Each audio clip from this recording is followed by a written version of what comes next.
அதிசயங்கள் செய்கிறவர் நம் அருகில் இருக்கிறார்.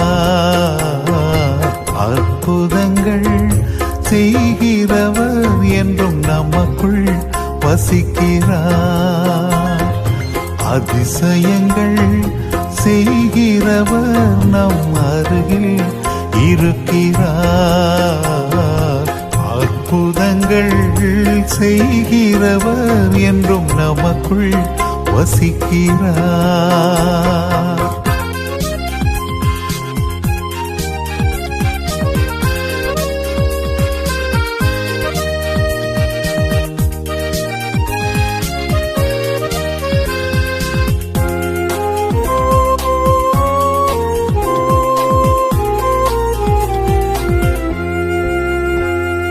தண்ணீரை